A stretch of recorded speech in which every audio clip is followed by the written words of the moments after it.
সকালবেলা বল্টুর 200 টাকার ফ্লেক্সিবল নাম্বারে চলে গেল। ফোনের অবশিষ্ট 8 টাকা 20 পয়সা বরাদ্দ, তাই বল্টু কল দিল ভুল শুধরানোর জন্য।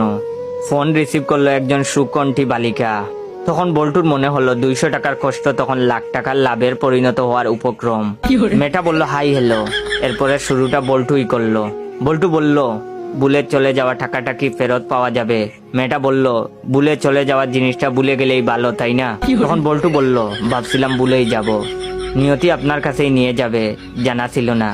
মেয়েটা মৃদু হাসি দিয়ে বলল, যদি ফেরত না দেই। মনে মনে মেয়েটা বল্টুকে স্লো বল দিচ্ছে ছক্কা মারার জন্য।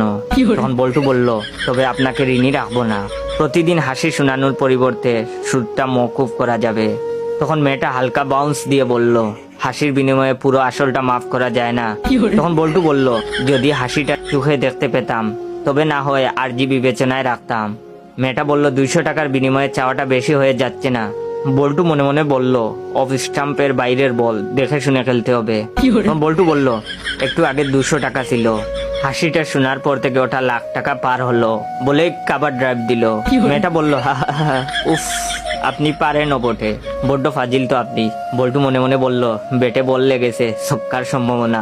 তখন বল্টু বলল, মনে হচ্ছে আপনি ব্যস্ত, পরে কথা বলার জন্য আমার ফোন মেমোরি খরচ করে নাম্বারটা সেভ করে রাখবো, যদি অনুমতি দেন আর কি।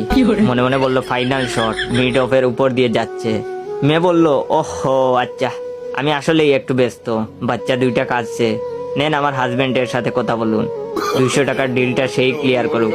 এরপর এক মধ্যবয়স্ক বোলারের জাজালো কণ্ঠে ভেঙে গেল বল্টুর উইকেট। 200 টাকার সাথে 8 টাকা 20 পয়সা গচ্চা যাওয়ার পরে ফাঁকা চোখে আকাশে তাকালো। আহ, সব ফাঁকা ফাঁকা লাগতেছে।